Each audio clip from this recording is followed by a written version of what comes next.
friends, welcome back to my channel. Today I have a video for you that is a book review, which I'm very excited about. Haven't done one of these in a while. I'm looking forward to trying my hand at it again. And the book that I'm going to talk about has gotten a lot of hype on BookTube, Goodreads, and the book community in general since its release on May 19th. It was a book that fans were waiting for after a decade and were excited that they were finally getting it. Although it may not have been what most people were expecting it to be, a lot of people still plan to pick it up. And that book is The Ballad of Songbirds and Snakes by Suzanne Collins, which is the prequel to her Hunger Games trilogy. So let me preface this by saying I am one of the few who did not read the Hunger Games until recently. I read them for the first time this month, right before this prequel came out. When this series came out 10 years ago, however long ago it was, I was not interested in it. I was never one that was really into dystopian or fantasy. It didn't seem like my cup of tea. When the first movie came out, I fell asleep during it because I just wasn't interested. But that definitely changed. So my best friend read these books for the first time as well a couple months ago, and she encouraged me to read them. She said they're really good. They're not what you think. It's a lot more than just the dystopian world. So I was like, all right, you've sold me. And I'm so glad she convinced me because I loved them. I devoured them. I read Catching Fire in a day. I read Mockingjay in a day. I think I read Hunger Games in 2 days. But Catching Fire was the best by far, in my opinion. So then I watched the movies and I loved them. So I was pretty excited that I read these this month in May because it was right before the prequel came out. So when the prequel did come out, I was able to get my hands on it and read it when all the other Hunger Games fans were reading it. So I was really excited about that. Now this book was a lot different than what I expected. So going into this, it is advertised as a prequel, and it follows President Snow when he was younger. His name is Coriolanus Snow. I think I said that first name wrong, but that's how I've been reading it in my head. So I'm just going to call him Snow just to save myself any further embarrassment. If you know how to correctly say it, please let me know because it really bothers me that I don't know how to say it. Anyway, so this follows President Snow when he is 18 and in his last year at the Academy, which is a school in the capital. And the Academy is working with the game maker for the 10th annual Hunger Games, and basically the game maker, Dr. Gao, is looking to intertwine the students with the Hunger Games planning. So they come up with this mentorship program where President Snow has to mentor the girl from District 12, who is Lucy Gray, and those are our two main characters. This is where you kind of learn about where the mentorship program came from, like we see in the Hunger Games trilogy with Haymitch being the mentor for Katniss and Peeta. However, President Snow did not compete in the games. He just was one of the capital kids that was lucky enough to be picked to be a mentor because it looks hella good on resumes. So we see him get picked. We see him kind of like very upset that he gets the tribute from District 12 because everyone knows that District 12 is not the best. As we saw in the Hunger Games, there's a lot of jokes around District 12. No one takes them seriously until Katniss kicks everyone's ass and becomes the Mockingjay. So he just is like not looking forward to it. So through the book, we see him through the mentorship program and we see the Hunger Games play out. So this book is split into 3 different parts, which is how Suzanne Collins wrote the Hunger Games trilogy. So she stays true to that. And I feel like her writing style was very similar to the Hunger Games trilogy, which is great. And I think that's awesome because it's been, 10 years since those books came out, maybe longer. And her writing stayed the same, which I loved her writing in the Hunger Games. It really drew me in. I liked how she did the characters. I liked how she did the character development and would describe the setting. And I really enjoyed it. This book, however, was very slow. Yes, it's split into 3 different parts, and our first part is learning about President Snow and his life.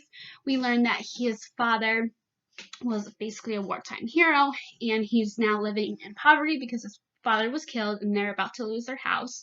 We get to meet Tigress, who we see in Mockingjay, and how she is related to President Snow. And then we go into just about his life and how he's gotten to where he's gotten.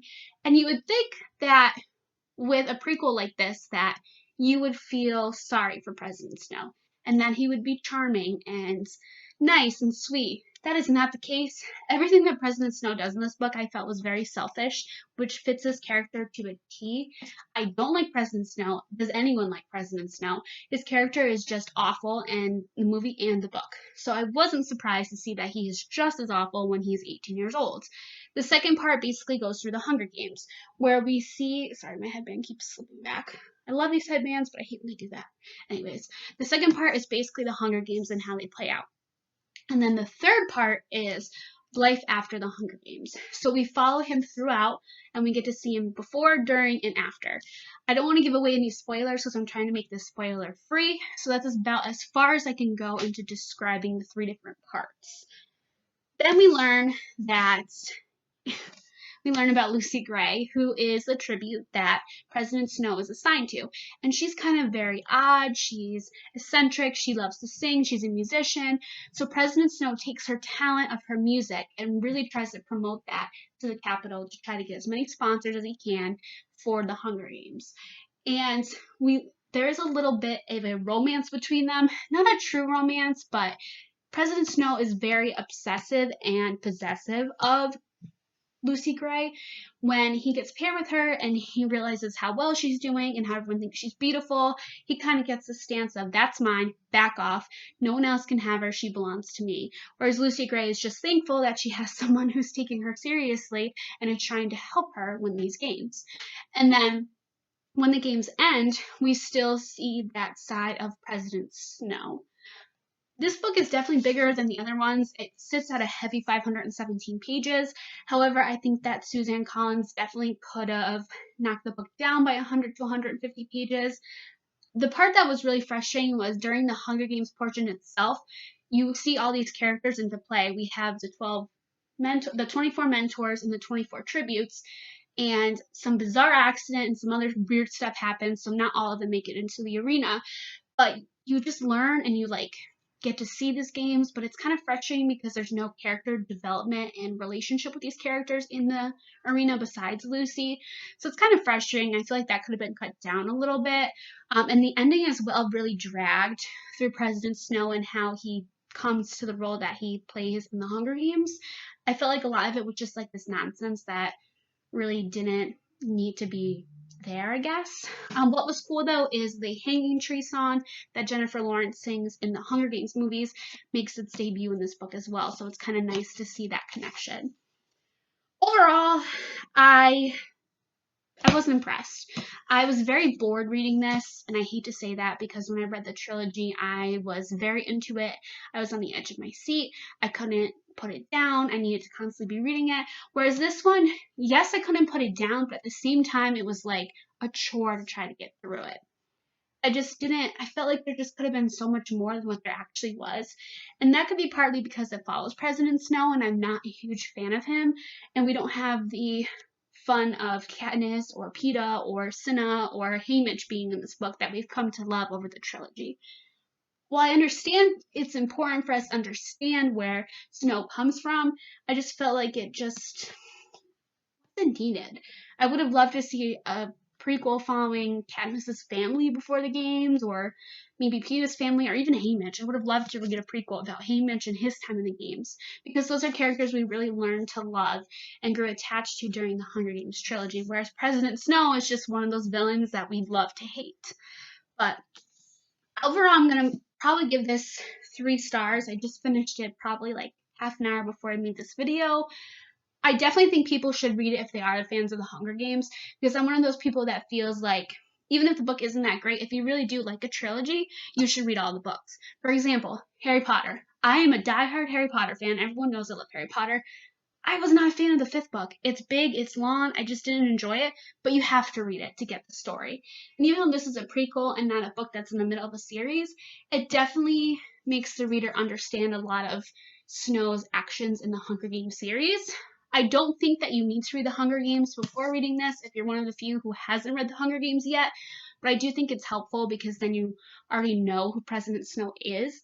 There's really no other characters in this, sorry, my nose is itchy, in this prequel that you see in the Hunger Games trilogy besides President Snow. There's a lot of side characters, half names you can't even pronounce. They all play a different role, but overall, it's okay if you don't read the Hunger Games before reading this. I just feel like, I don't know, I was just really looking forward to this, and I'm a little disappointed, but I'm also glad that I got the chance to read it. And I'm definitely going to keep it, of course, because I'd like to collect all the hardcover copies since they all have this fun design. And I'm wondering if they're going to make a movie of this. I know it's too soon to tell because this book just came out, but it makes me wonder if they're going to follow suit and make a movie about President Snow and how that would look, and if that would actually be more interesting than the book, or if it would be as boring as the book. So that's my opinions on the book.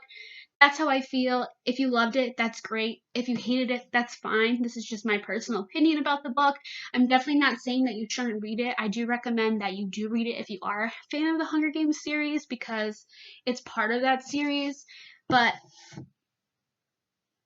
that's all I can really say. So, if you would like to see a further more in-depth review, I'm going to write a review on my blog and my Goodreads account, which I will post the accounts for both down below because I haven't figured out how to do the links in the video like a lot of people do yet, but with time, I will figure it out. Alright guys, so I hope you stay safe and we will see you soon.